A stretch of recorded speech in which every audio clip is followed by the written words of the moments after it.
Assalamu alaikum. Peace be unto you, Grand Rising family. Listen, we have an amazing show set up for you today.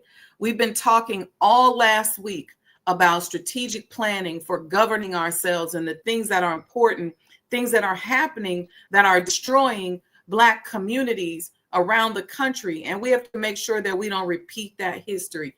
And what's interesting is that I was in Houston, Texas, and I'm going to tell a story when we come back after the break. So look, be a friend, tell a friend. I'm going to show a few short commercials and then a beautiful prayer. I'm going to come back and tell y'all about last night because we did some amazing networking last night and let you know what's next. And we're going to get into this story, but our brother is here and he wants to tell you about his real life story, his real life struggle against environmental injustice. We'll be right back.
O Allah, guide me among those whom Thou hast guided aright, and preserve me among those whom Thou hast preserved, and befriend me among those whom Thou hast befriended. Bless me in whatsoever Thou dost grant me, and deliver me from the evil of what Thou hast judged. Surely Thou judgest, and none can judge against Thee. And he whom Thou befriendest is not disgraced. Blessed art Thou, O Lord, and exalted be Thee above what they set up besides Thee. I bear witness, nothing deserves to be served besides Thee. And I bear witness that Muhammad is Thy servant and apostle. Amen.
Assalamu alaikum, peace and blessings, family. Welcome to the Sajdah channel.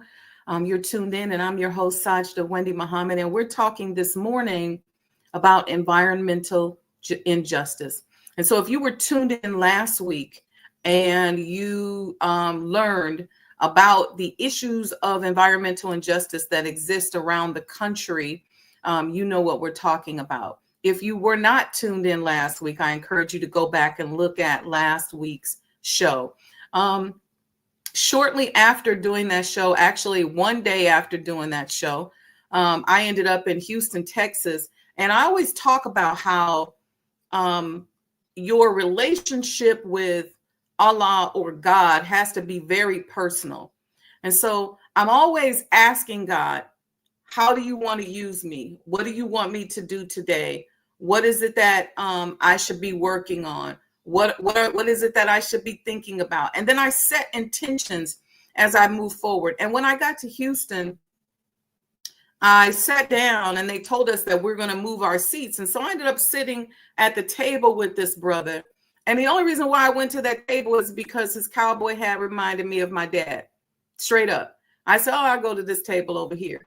Sat down, and the brother has a life-changing experience that he's in the midst of surrounding the show that I had just did the day before, Environmental Injustice. And I believe this brother represents thousands of brothers and sisters around the country, not just in Houston, Texas, where he's from, but thousands around the country. Okay. So we're going to talk to him today. Before we do that, I'm giving y'all, I see y'all coming in the room. Welcome, welcome. Come on in. I'm going to give us time to get in. And I think I need to close my blind over there. But I'm going to come back. I'm going to take a quick break. Be a friend, tell a friend, get everybody in the room so we can get started, because you don't want to miss this. I'm going to come back. I'm going to read a little bit from a really well put together document that he gave me. And we're going to get into it. These are things that we all need to know. And we're going to start off the show. I want to begin by saying this. If you're an attorney that can help, brother, if you are a university, environmental injustice organization, the plea is out here, and he's going to share it. But we need people to support this brother. And we're going to show you and give you the information on how you can do it. We're going to put it in the chat. And yeah, so we'll be right back. Don't go anywhere. The Honorable Elijah Muhammad, who in my judgment is the master historian, taught us that of all our studies, history is the most attractive, and it is best qualified to reward the researcher. History is most attractive. Why should history be most attractive? Because history is the recorded time of the human family in its struggle to overcome obstacles. There is no life that is without struggle. The Holy Quran teaches us that man, meaning man and woman, is made to face difficulties. And after difficulty comes ease. But it is history that guides us through difficulty. For if you know how people who had difficulty yesterday got through, and if your difficulty is somewhat similar, then today we also can get through if we follow the guidance of history. This is why Carter G. Woodson and many of our black giants fought for black people to know our history. Because in not knowing our history, we don't have a guide. And without a guide, we are lost. No wonder the Bible... We're back, and you're tuned into the Sajdah channel, and we're going to be talking to our brother Spencer Farwell this morning. Before we get into that, while you all are still coming in the room, thank you to everyone who attended our business networking event yesterday at Sajdah House, the Elijah Muhammad House. It was an amazing event. We had a lot of people that came out on a Thursday night. I made a mistake and didn't turn the air conditioner on until like 3 o'clock, not realizing that's a big house. So it was a little hot, but I'm going to fix that next time. I got y'all. So thank you, everybody. Thank you to everybody who was there, who participated. You all know we're still raising funds to complete the home. We're now in a space where it's become relatively urgent. And if you're looking to become a sponsor, or an investor, then you all know where to reach me. We'll give that information at the end of the show. But let's get into this right now. Okay. Brother Spencer gave me this document, and I'm just going to read the first paragraph, and then we're going to bring our brother on. Okay. And I'm going to I got his email address here, and I got his phone number here. So to help him, this is the number that you're going to call. But he called it a prima facie meritorious defense, a family's fight for justice. And when you hear this brother's story, his personal story, and what he had to overcome and learn just to be able to fight this story, is a powerful level of perseverance. This is what he says in the first paragraph. In the heart of Houston, Texas, in the Acres Homes community, a family's life was turned upside down by a silent killer, mold. What began as a seemingly modest HUD-subsidized apartment at the fountains of Tidwell quickly became a nightmare for my family. Although I was not living in the apartment, I had a duty to protect my family due to their severe health conditions. My partner, Selena McDade, I hope I'm pronouncing her name properly, and our children were on the HUD voucher program, and the apartment that was supposed to be a safe haven turned into a health hazard. The air they breathed was toxic, and the walls they called home were saturated with mold. The management's negligence nearly cost them their lives. There are thousands of us, and let me tell you something. Oftentimes, those of us in business, those of us in politics that are caught up with trying to do the right thing according to what these people say, we forget the people like Brother Spencer that I'm going to bring on today. And you're going to hear about his struggle.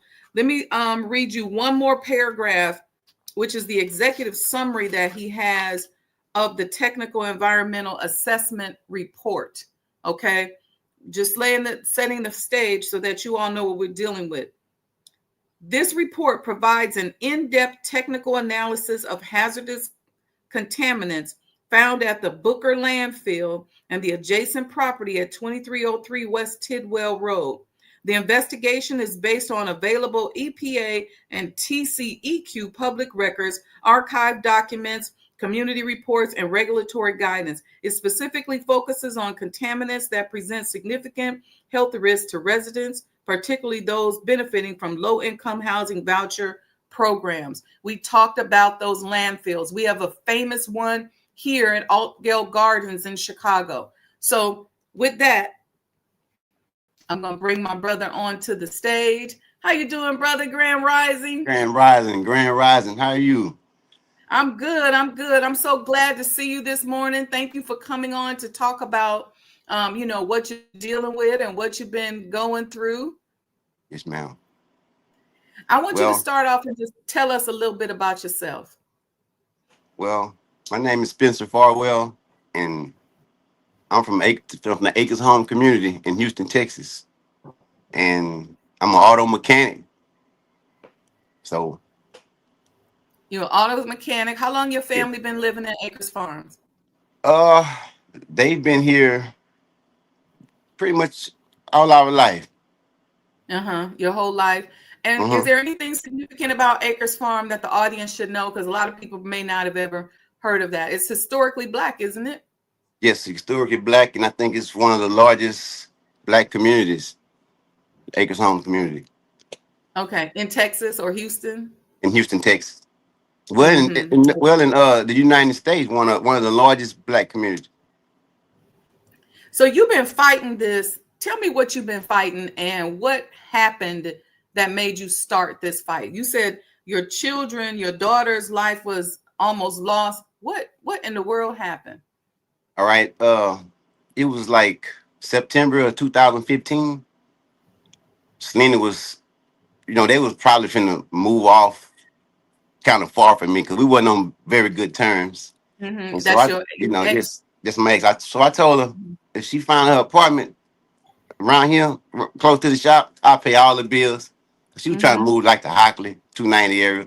And that was a Mm-hmm. pretty good jump for me to have to go visit my children, you know. Okay. And how many children you guys have? We have 3 kids. 3. Okay. There's two Got it. girls and a boy. Okay. All right. And so she found this apartment in on Tidwell, the founders at Tidwell. And I went and checked it out. They were beautiful apartments. And you know, I loved it because it was less than 10 minutes away from my shop. Okay. You know what I'm You saying? own Then, you own your yes, own auto mechanic shop? yes, ma'am. Okay. Got it. Well, I'm trying to put it together. You know, we've been working on it for years, Oh, but no, no. The answer yes, is ma'am. yes. It don't matter. Yeah. But and another part was, you know, Selena, her job was like within walking distance from my shop. Both jobs. She worked. She was a manager at French's Chicken, and then she worked at the school in the cafeteria. Okay. So in September 15, when I moved her into the fountains, after about 6 months, 7 months, she started, you know, getting weak and just started having Get- issues. Getting sick and y'all Yes, didn't know what and was I used to have to, you know, she used to drive to work, but you'd have to call the ambulance from work to pick her up sometime. Mm. Yes, because she was just that bad. And Mm. you know, at first, I didn't know what was going on. I just know she was just getting sick. Mm-hmm. I took her to like every hospital that's around here in the area, like maybe 5 or 6 different hospitals, Mm-hmm. and everyone was saying pneumonia, pneumonia. So I had a friend of mine that say, "Man, you ought to go check for mold." Mm. And so when I went in the apartment, you know, I've been going in this apartment, but this time when I went in looking for mold, man, mold was everywhere, all throughout the vents. I didn't never send you a copy of pictures, but man, mold. It was so much mold in this apartment to where I did a home mold test, and the home mold test when I got it back, it said it was a abundance of mold presence. Mm-hmm. So I gave it to the maintenance. So the maintenance came in, the management came in, they cleaned the vents. They told them everything is all good. You can come on back home. Mm-hmm. Took her back home like 4 months later. She got really sick again. So I had to take her back to the emergency room. Mm-hmm. And that's when I called the inspectors out, the professionals, Aggie inspector group. And they came out Mm-hmm. and it was a lady. And she said, Mr. Farwell, you need to get your family out of here until this management addresses this mold problem. Issue. It was a Mm. big issue. So I Okay. gave that report to the maintenance and the management. Okay. So they went in again and did the same stuff, cleaned Mm-hmm. and walls, and they put brand new vents this time. They called Mm-hmm. her back and told her unit was ready. But this time, I say I need to get the mold people back out here and let the specialists tell me that So this this is a apartment is HUD safe. subsidized apartment, right? Yes, And so it should be subject to some kinds of inspection, right? yes, ma'am. Mm-hmm. But when they come in and inspect, they just inspect to see if the lights work, the water work, plumbing work. They don't Mm-hmm. go to the air condition to see if there's anything going on with the air condition. Okay. Yes, I have a bunch of documents where I've been in a battle with them too, trying to Mm-hmm. get them to. You've been fighting HUD also? Yes, ma'am. Okay. Man, I've Go been ahead. fighting everybody that you can imagine in 8 years. I've been doing this for 8 years. You know, and when I started off, you know, I was barely reading and writing, and you Mm-hmm. know, I used to have to get people to read the stuff for me to explain to me what's going on and what So this you taught means. yourself to read and write through this Yes, process? ma'am. I had to teach Great. myself to read, to write, you know, once I got into, I managed to find an attorney after that second mold test. Yeah. I found an attorney. The name was Craig L. Rushing, and he assured me we were gonna win this case Mm-hmm. because of all the evidence that I had, all the pictures, the Right. mold test. Right. So he came on May of 2020, 2017. May of 2017 came on. He Okay. filed a lawsuit. I mean, you know, the lawsuit was going good. It was going so good to where I don't know if you ever heard of like like if you have a lawsuit going and you go to a lending company, they'll lend you money Oh, until your right. lawsuit settles. So Mhm. Selena was getting money from a lending company called Oasis Lending Company. So every other month they was giving her money. And Because they so knew. we had this. Now, was the mode limited to just your apartment, or is it the No, whole ma'am, it was building, on the whole neighborhood? complex, the whole Oh, 188 units. The whole whoa. 188 unit was mold infested. Mm-hmm. Yes, ma'am. And The you know lawsuit's what? going good. She getting paid from Oasis. Yeah, she was getting paid from Oasis. And my lawyer, Craig Russian, June of 2018, he went in on the hearing and filed a motion to non-suit without us even knowing. So he stopped our case. And on the very next day, he filed a motion to reinstate it. So So, all do this you time, think that somebody got to him, or what do you think happened? ma'am, I think they got to him because once he filed a motion to all right, June the 18th, he filed a motion to non-suit. At first, I Mm-hmm. didn't know what that meant, but I knew it was bad, but I didn't know it was to this degree. And on the very next Mm-hmm. day, he filed a motion to reinstate the case. So I'm like, why would he do that? But it was just to stop the money from the Oasis that she was getting, the loan company. Oh, And then got it. months later, he withdrew off the case without us even knowing. Mm. And so I've been fighting this case by myself without an attorney, and So that's been let me since ask you this. 2002.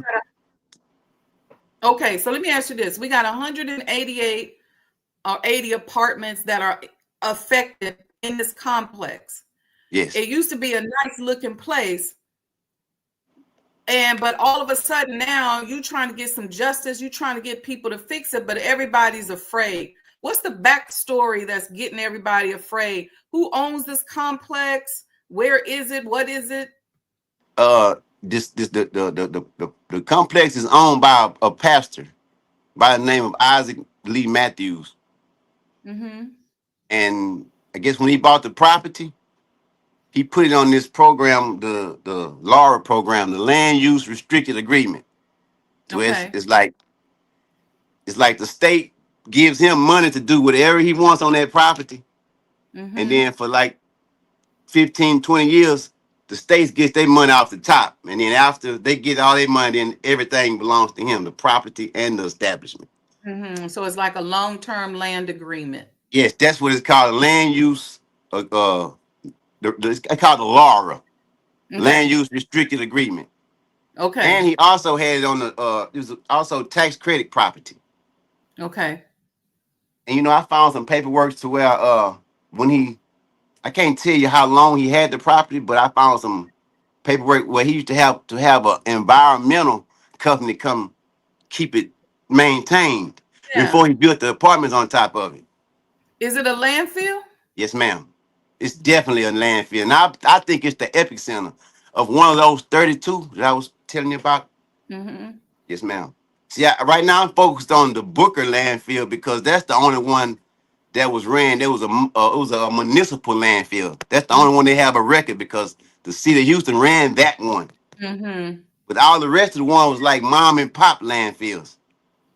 Okay. So you got the pastor. I'm assuming he's one of us. He's a Yes, black man. He buys yes, this land, gets a LoRa contract, but it's landfill, it's toxic land. yes, So something's funky about the testing and all of that stuff that goes on yes. there. And so I'm assuming that he had to be connected to, this is just me assuming, some politician or have some connections in order to even get that contract and get that program. Yes. And I don't know if he knew that he shouldn't be putting people to live on top of this landfill, but now you're trying to sue and you're getting all this pushback, and everybody seems like nobody wants to touch it. Is Nobody it that want to the touch. so powerful, or is it the politicians he's connected to that's powerful? Well, I'm gonna tell you this. We have the late Sheila Jackson Lee, and then we Mm-hmm. have the late Mayor Sylvester Turner. Mm-hmm. Yeah, they all of them were friends. Okay. So they just passed away last year from With from cancer. Okay. Yes, they passed away from cancer also. So I've been hollering Mm, about this cancer cluster we've been having right here in my community, but they've been mm-hmm. looking it over because it's their fault. See, Mm, the cancer clusters that we have in Cashmere Garden is being blamed on Union Pacific, the railroad. mm-hmm. That's why they're all on top of that. Mm-hmm. Yes, ma'am. But does politicians, I'm talking about like each and every one of my city leaders that I've reached out to has turned a blind eye to this Mm, situation. And you know, mm, like that meeting that I met you at, they didn't want me mm-hmm. there. I was invited there, but they didn't know what I was gonna say. Okay. You know what I'm saying? They didn't know Okay. what I was gonna say. And it's like right now, I'm running with Rob. I'm running with him because he's the only one that sounds like that he's gonna try and make change in my community. Yes. Yes, Yes. yes. Yeah. But And he's running for what position is he running for? uh uh uh Congress. 18th, Congress. yeah, the 18th district. Okay. Yeah. Okay. Shout out to Rob. I met Rob. He's Yeah. a good. Yeah, he's a pretty good old fella. I can tell So you now, that. how's Selena doing now? And did it Right, affect your children? yes, right now Selena is 100% disabled. And Mm, my daughter is disabled, but she had a like kidney failure. So she's been on mm. dialysis for years. And How old is last she? year, uh Kiara is 23. Okay. Mm, She's no, she stayed on dialysis for quite some time, and last year the doctor called and said we found her some kidneys, a matching mm, kidney. So we took her down March of last year, and she went through that transplant surgery. mm, And that's when I ran into. That's when I ran into. I thought this was gonna get nipped in the bud when I ran into Cornell X, brother mm, Cornell X, mm-hmm. because What during, happened with that? ma'am. What happened with that connection? Well, you know that was during the time my baby was in the hospital, and she was having that surgery, and Cornell X, he told me he would charge me 2,500 to bring this, make him bring this case to mediation. After I showed him all this evidence that I had, oh, he say, "Black man, we gonna make him sell this. We gonna make him bring him to mediation."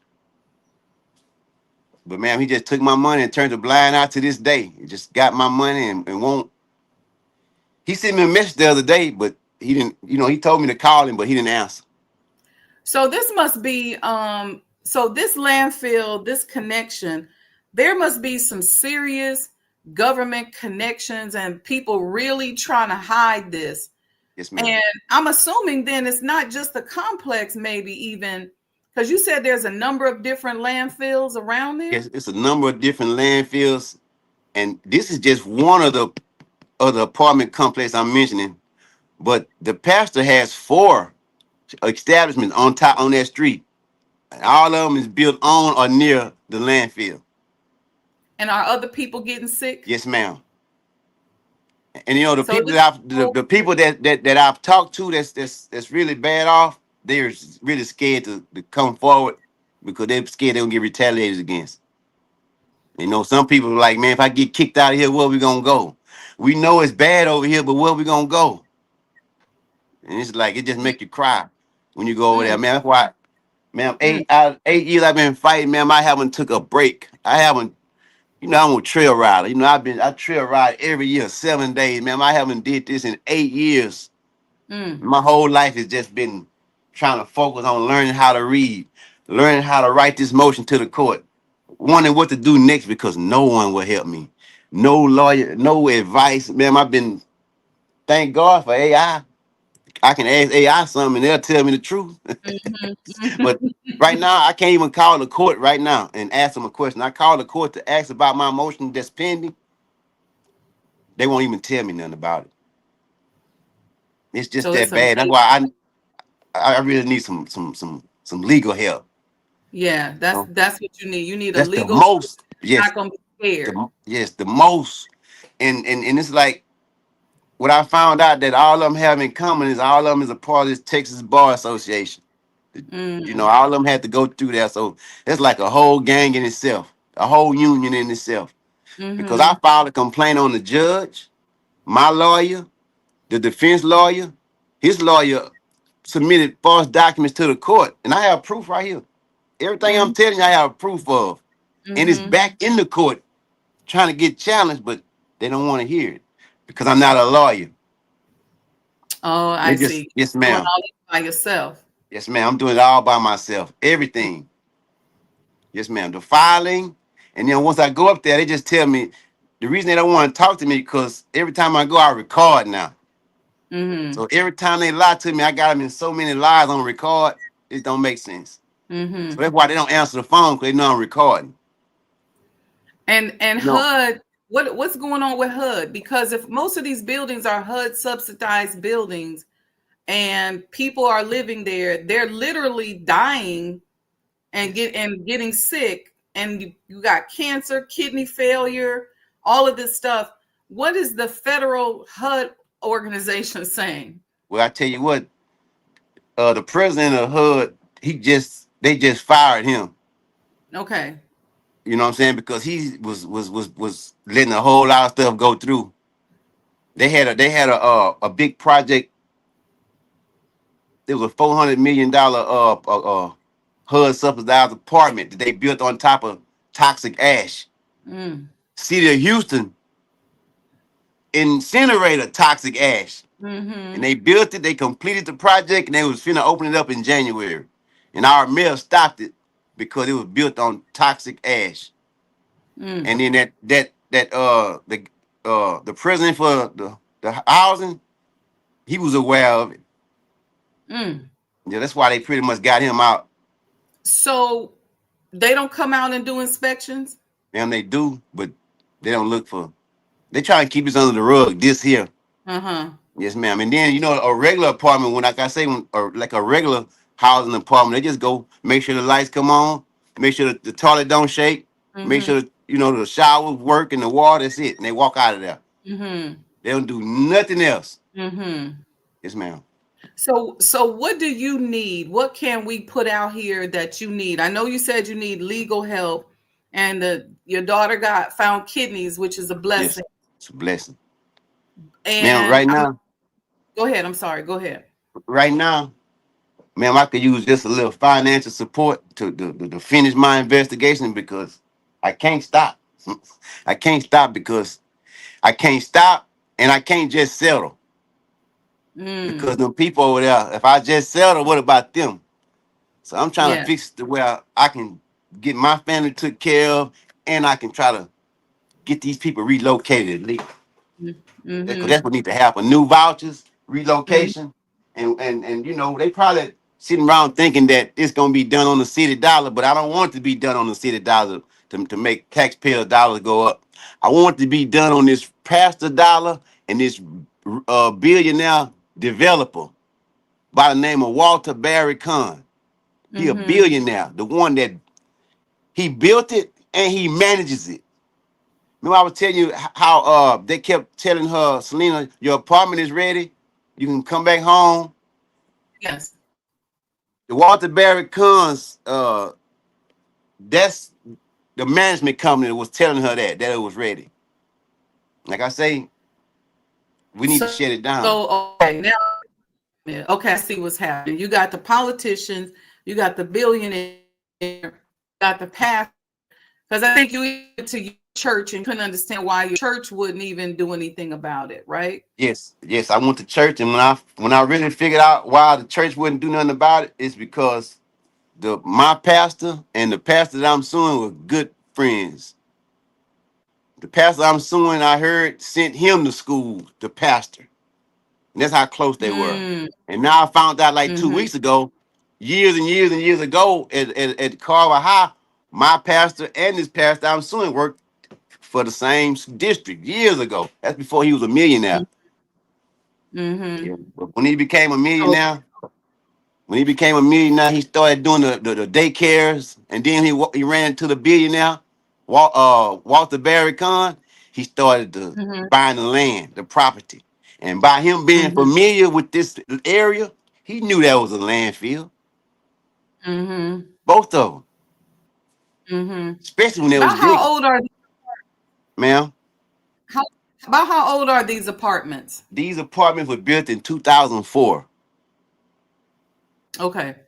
Like that, like when Okay. you So reading that, that paper right there, before they built those apartments, the EPA and TCEQ was out here. They did an assessment. I have that report too, and it's a lot of yeah, I stuff see. they have redacted in that report.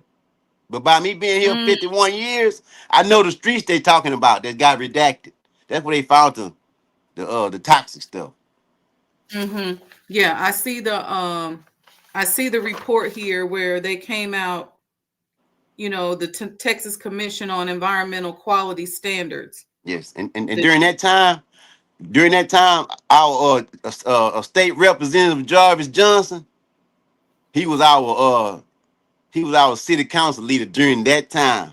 While that was mm-hmm, taking place, while the apartments were getting built, he was our. I reached out to him in 2020, and he was one of the leaders that promised me that he was going to help Selena get disability. mm-hmm, But he turned a blind eye also.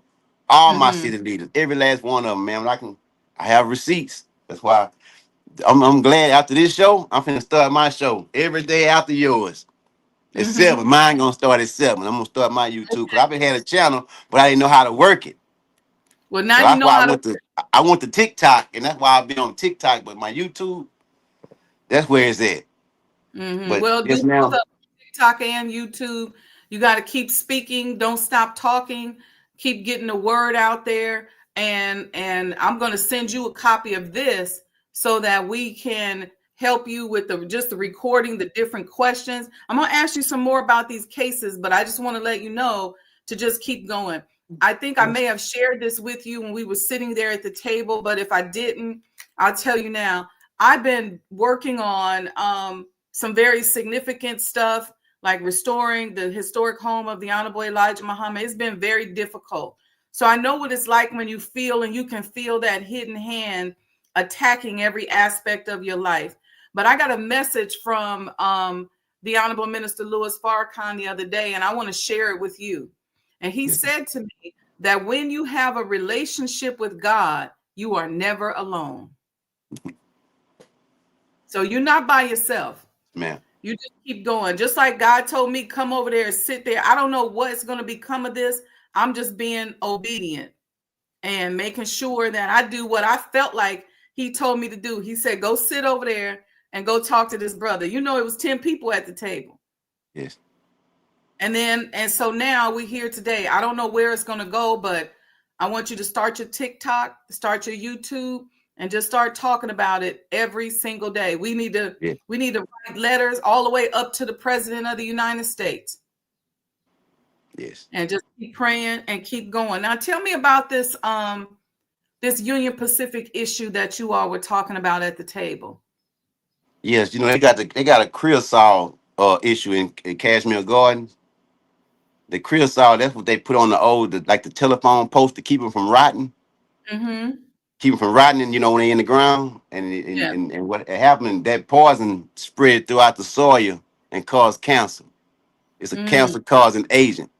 So it's like everybody around that rail yard is probably further than they trying to make it seem, because those posts are everywhere with the creosote all through Houston. You know what I'm saying?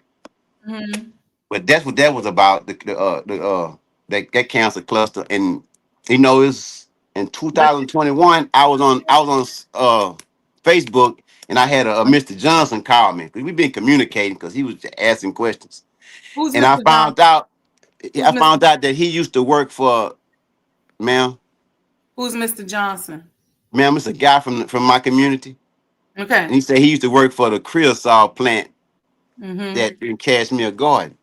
Mm-hmm. And he said when he told me they used to dump their excess waste into the Booker landfill, the same one I Uh, had close, you know, right there at Roslyn Road and Tidwell, they built like a dozen, a $300,000 home right there on that corner. mm-hmm. And I watched them build it. I took pictures when they poured the slabs. I watched them until it was complete. So what they did, they tried to extend those backyards, because these people pay so much money for these houses, they didn't have a backyard. So once they Mm-hmm. tried to extend, the tractors, once they went and dig in the back, trash was out. I don't know if you went if you go on my YouTube page, it's all on my Okay. YouTube page. Okay. And my YouTube page is Spencer Farwell FSI. Okay, I'll put that up here. Keep going. Yes, ma'am. And that's when I did a little protesting while they were digging. I was out there protesting. But so I called the EPA and I sent the inspector. His name was Brett Kendricks. He the regional supervisor for this whole region 6. So I sent him all those. That's who sent me all the documents from TCEQ and the EPA and all that. So when I sent him the picture of them digging trash out the ground, they made them cover it back up and they put a fence around it. To this day, it's got a fence around it. I've been at it since. I've been at it. Yes. And then didn't they have a wreckage at the rail yard that just spilled out a bunch of stuff and left it there? You know, yes, that's what Rob told me. He was right there when that train fell and it spilled out some stuff. And they were trying to hide it. They didn't call the news or I don't know. I don't Rob was telling me about he was supposed to come meet me. He supposed to come to my shop to meet me, but he was held up because of that train. Okay. That derailed. Got it. Okay. But they good for that, trying to keep stuff under the rug. And like this here is like the best well-kept secret. Them building on top of that dump. And you know, in my investigation, they referred to that area over there as a garden. Highlands Garden. And I'm like, why do they call it a garden? They don't call like where my shop at, they don't this just you can get this here on HCAD. But over there, you gotta go look somewhere else to see that property. So let me ask you this. You haven't even gotten any news coverage. The news cameras won't come out and see it because you got pictures of all the mold in the I don't know if you've seen this one, but I went to City Hall after I realized that I could file a claim against the city for my family. I went and did that. It was too late, but I still went and did it anyway. And just so happened the day I went, the news and everybody was there. And so it was all on live TV. Me making a complaint on national TV about this. Okay. And ma'am, they tried it. The mayor walked out on me. Mayor Whitmire walked out when it was my time to talk. Because somebody gave him heads up of what I was finna talk about. And he just didn't want to hear it. Yes, ma'am. And so, you know, another thing I forgot to tell you, you know, while I'm fighting this case and the court clerk tampered with the record and I filed a lawsuit on her in federal court, and our very own Harris County Attorney's Office, Kristen Manafee, has been fighting me. Instead of helping me, I'm a taxpayer. So he's supposed to be helping me.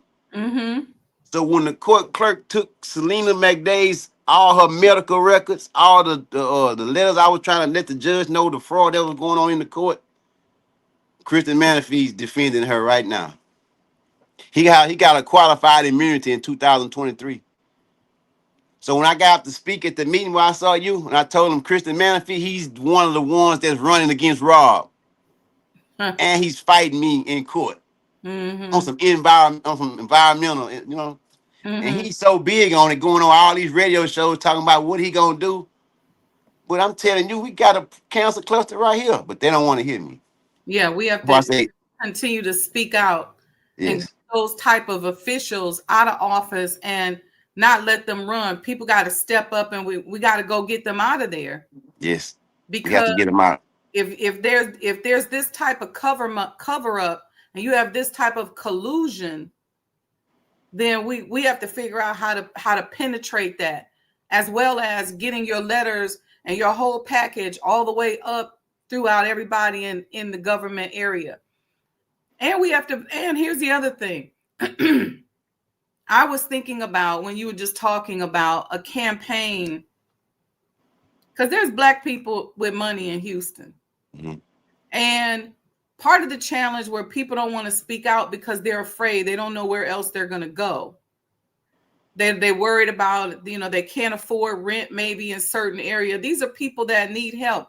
You sat there and taught yourself how to read and write and fight this case. But a lot of people don't have that kind of gumption. So been working with, there's got to be some organization there in Houston that will work with you, that maybe we can even relocate these people because they got to get up out of there. There's They no. got to get up. It's exactly, ma'am.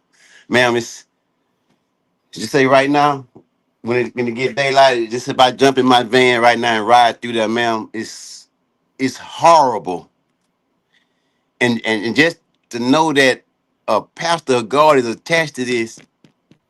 See, in 2018, he sold the fountains at Tidwell. So they call them Fairfield fountains. But he didn't sell the property. He couldn't sell that property. He had to protect what's under that ground. He couldn't get that up. So that's why he's still attached to it right now today. And it's right now it's registered to his $1 million spread right here in my community. Right down the street from Sylvester Turner Park. He don't live in the community, I'm assuming. He once he opened that church up, he built a mega. I ain't gonna say it's a mega church, but it's a pretty big church right here on my main street in Acres Homes. They just had a parade going to the church. Juneteenth parade. Okay. Oh man, I'm so hate I missed it because the pastor was.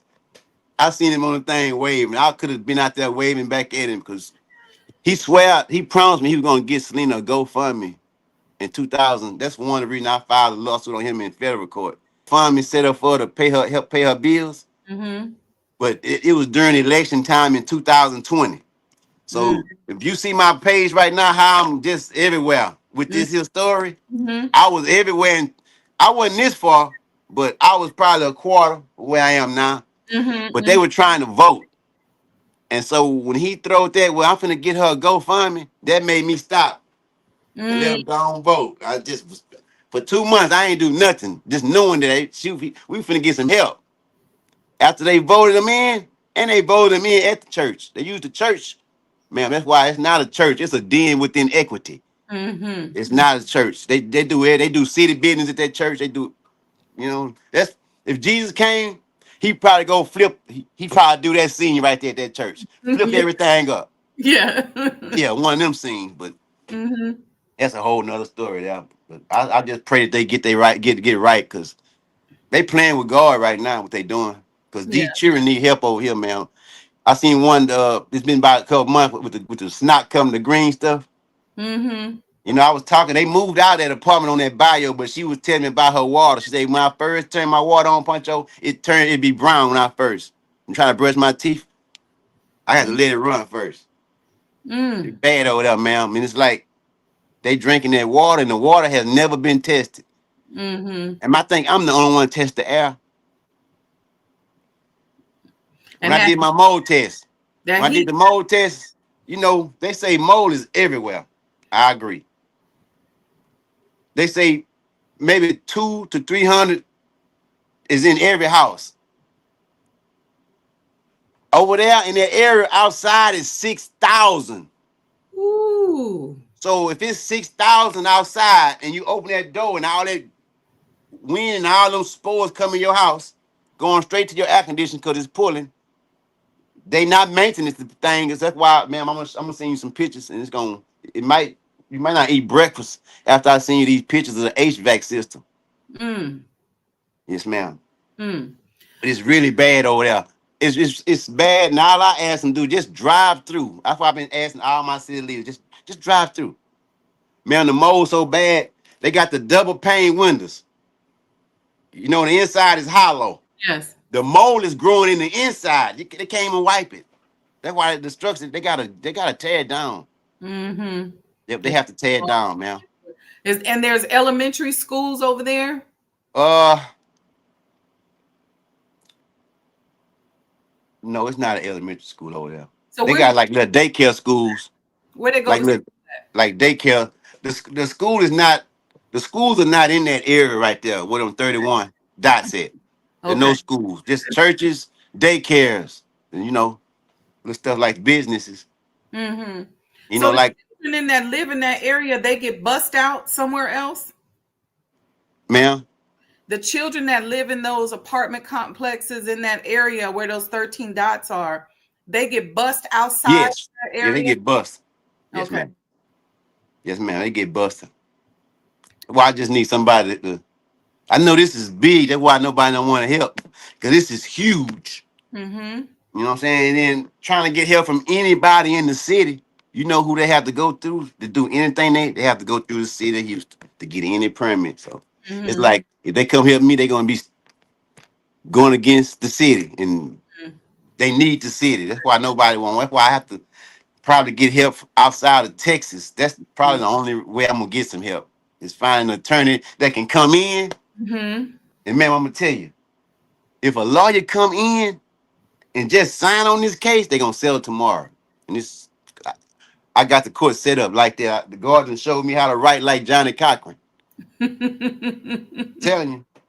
And guess what else? Look here. Man, I'll tell you about my manuscript. This Mm-hmm. it. But you know, That's I ran out of money and I can't trust anybody with it. So I just been holding it so I can get a big break to try to get it published. But this here, everything is in here. mm-hmm. Everything that everybody that took money from me, every city leader is here. You wrote that, Spencer? Yes, ma'am. This is my autobiography. Look And at that. it's called A Prima Facie Meritorious Defense Part 1. Mm-hmm. Chapter 1, The Unfolding Truth. Well, this is what I want you to do while you still fighting the fight. I want you to stay on TikTok and stay on YouTube. Keep telling your story every day. Keep reaching out, because one of the things we want to do is give people an avenue to hear the story, Yes. and to reach out. And keep doing that. Every day you should be doing an hour, 30 minutes on TikTok. Take your camera, go walk through the area, show your pictures, whether it's TikTok, YouTube. In the meanwhile, keep fighting, but keep putting your request out there. I need an organization that's going to support. I need an attorney. We need to relocate these citizens. Let's keep putting it out there, because I don't believe that God is going to forsake you. No, ma'am, I don't think so. And what I do believe, I believe he brought me this far so it can get this big, so something can be done about it. Mm-hmm, mm-hmm. I agree. And he can get the glory. I agree. Yeah, like I told him, I'm ready now. Because at first he wouldn't let nobody help me, but now I told him, Lord, I need some help now because I don't know which way to go. Yeah. And I have a new judge. But I don't know what she's gonna do. If she's gonna dismiss the case, but the way I set up the motion to show cause, I asked for a federal investigation to open up against the fraud that's been perpetuated in this case. Mm-hmm. Yes, ma'am. Well, Spencer, That's why I sent you to your. I sent that to your. I got that. Yeah, that's the motion that's pending in the court. Mm-hmm. No, I got it. I seen it. Yes, ma'am. Well, I want to thank you for coming on today. Please stay in touch and let me know. Send me your TikTok channel. Yes, so ma'am. I can start forwarding some of those videos. But I want you just sharing this with the world. But use a couple of platforms, because if somebody get to TikTok and they block you, then you got YouTube happening. You know, They like to shadow ban. You know, since I've been talking about this stuff about what's happening in a lot of these Black settlements, I got a note from Meta saying that my content was violating community guidelines, and that it could not be seen by anybody who does not follow me, which means they're not sending it outside the circle. That's what I'm going through right now. Mm-hmm. They got me shadow banned. But when if you ain't seen my TikTok, it's gonna blow your mind. Okay, I'm gonna go check it out. Well, thank you so much for joining us. I'm gonna help spread the word.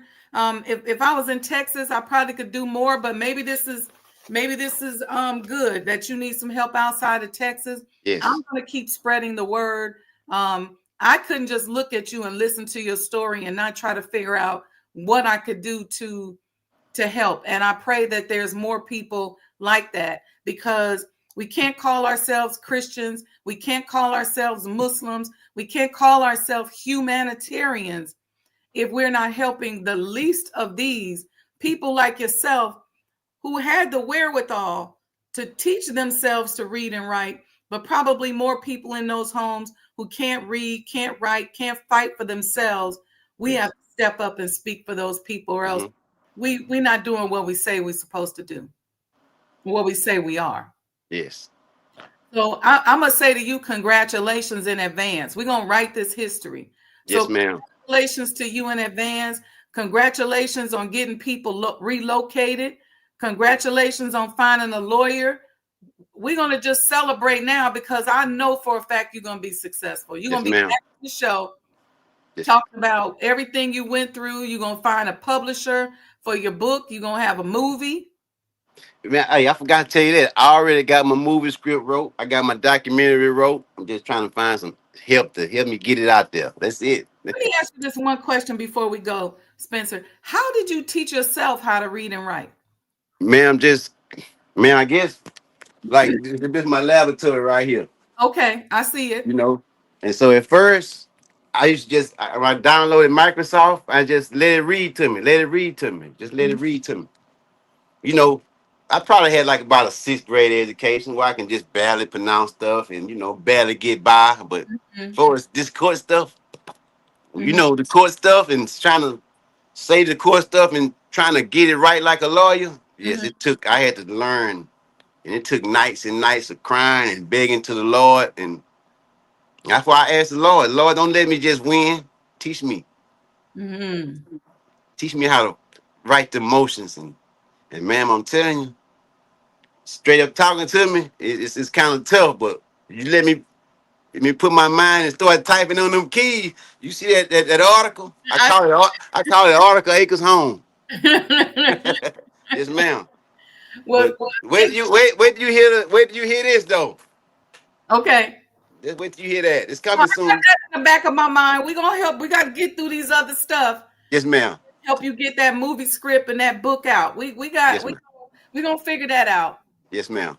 So just know that God is with you. You are not walking alone. Sometimes you know how it says in the Bible, be and it is. So we have to become something, because you're going to get the credit for this and helping to Yes. save all those people and those Yes. generations of people that are right there in Acres Home. So, and give your daughter and your family, your ex my love, and that we're gonna help raise some awareness. It's gonna be okay.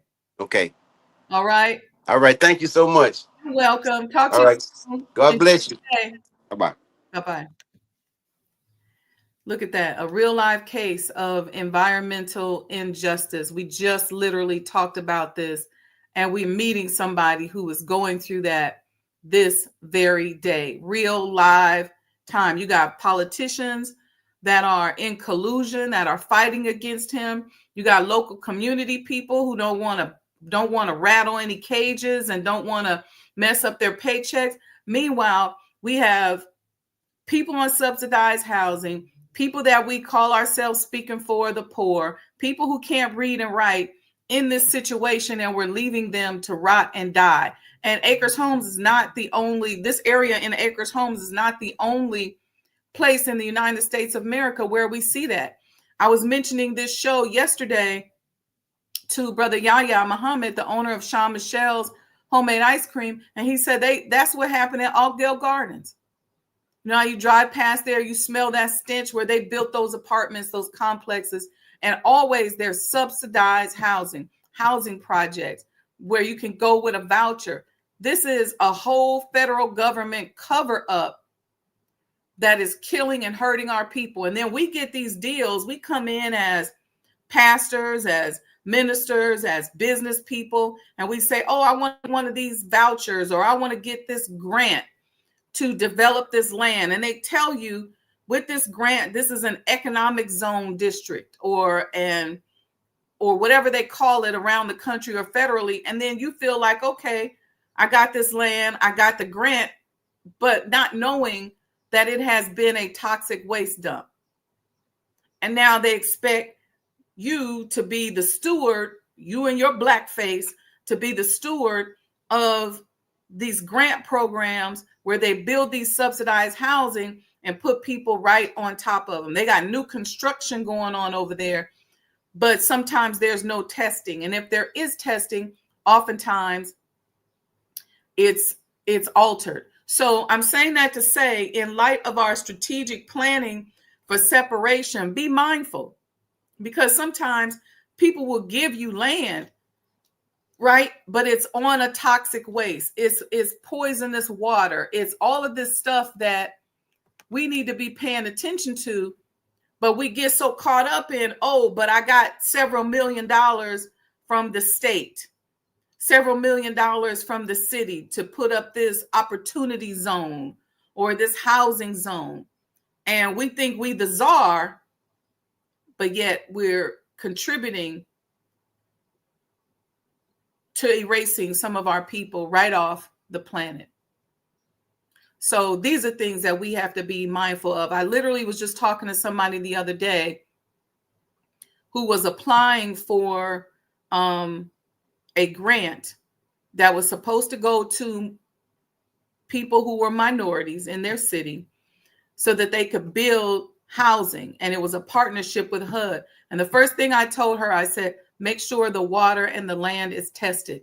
She went in and paid for her own independent testing and found out that there was, I think, radon in the ground. So, yeah, let's be mindful of this, because we get caught up because we want to be a developer. We want to be the one with the land. We want the apartments. We want the businesses. We have to pay attention to so many things. We have to strategically think. All right, family. So go to Cash App, Sajdah Enterprises, support the program. We're going to continue to bring programs like this to you. Tomorrow morning, we're going to be talking to Marquita Brooks. She is a prophet with I forget the name of her church. Please forgive me. I don't have her information in front of me. But Marquita, I also met at this conference that I spoke at. And you're going to learn about her wealth programming, her wealth ministry that she has together. She's got some amazing books. And we just going to keep networking and keep working this program. I personally believe that it's time for us to unite. We have to start dropping these labels, these things that they use to package us: Muslim, Christian, young, old, this organization, that organization. And let's start working the basic tenets of the program of the Honorable Elijah Muhammad, which is to do for self, to unite, to pool our resources, 6 or 8 of us go into business together, stop wanton criticism of one another. These are the things that we have to do. We got to come together and help one another. There's too many of us out here losing things because we're by ourselves. This brother could have lost his family. His ex and their children could have died. But so you got to have, we have to start stepping up and supporting one another. None of us can do this by ourselves. So it might be you that need help today. It might be me that needs help tomorrow. Or it could be me that needs help today and you that needs help tomorrow. This is the type of world that we're living in today. And the only way you can really kind of exist in your rugged individualism by yourself is to just go be a hermit somewhere. And even with that, you might be a hermit in a toxic waste dump. So we all have to know how to support one another. Unity is so critical and it's so important. We were talking yesterday at the networking event that I had about certain communities and how the people come together no matter what. They support one another, help each other out. And these are the things that we have to do. And because we're battling huge forces against us, it takes those of us, a number of us, to band together and to support one another. So I resonated with brother because I know what it's like to have every aspect of your life under attack because you're trying to do something good, trying to do something more than what is expected of you. And so here this brother is, he reminded me of the ancestors, taught himself how to read and write to fight for his family. So may Allah bless him. I want everybody to do what you can to support. If you know any environmental organization that can assist, let me put his number back up here again. If you know any environmental agencies, if you know any college organizations, sometimes those people, those groups can help. If you know any attorneys that are not going to be afraid, that can help to represent him. We got to get him the support that he needs. And he does deserve some financial compensation. So I don't know if his lawsuit includes that. An attorney would need to look at that. But he should be paid and those people should be relocated. off of those toxic waste dumps there in Houston and around the country.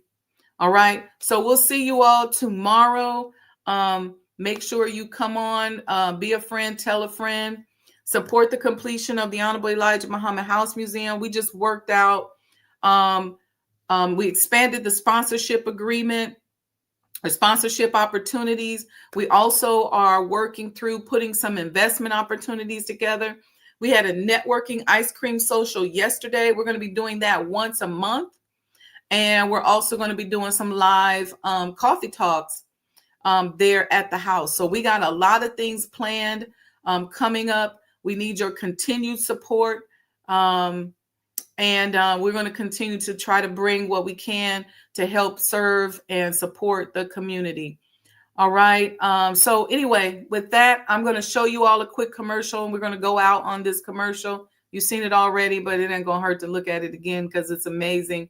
And we'll see you all, inshallah, tomorrow morning. Let me make sure you all know how you can support. You can just go to ElijahMuhammadHouse.com, put that, and it'll show you how you can donate, how you can support. If you want to become a sponsor, you can send us an email, sajdahhouse@gmail.com, and we can go from there. All right, family. But this brother then blew me away this morning. I can't imagine being in a helpless situation and going through that, and you didn't even know how to read and write. That's like living in a fog, and you just don't, or being dropped in a foreign country and you just don't really know what to do. All right, family. Peace and blessings. Love you all. The Honorable Elijah Muhammad, who in my judgment is the master historian, taught us that of all our studies, history is the most attractive, and it is best qualified to reward the researcher. History is most attractive. Why should history be most attractive? Because history is the recorded time of the human family in its struggle to overcome obstacles. There is no life that is without struggle. The Holy Quran teaches us that man, meaning man and woman, is made to face difficulties. And after difficulty comes ease. But it is history that guides us through difficulty. For if you know how people who had difficulty yesterday got through, and if your difficulty is somewhat similar, then today we also can get through if we follow the guidance of history. This is why Carter G. Woodson and many of our black giants fought for black people to know our history. Because in not knowing our history, we don't have a guide. And without a guide, we are lost. No wonder the Bible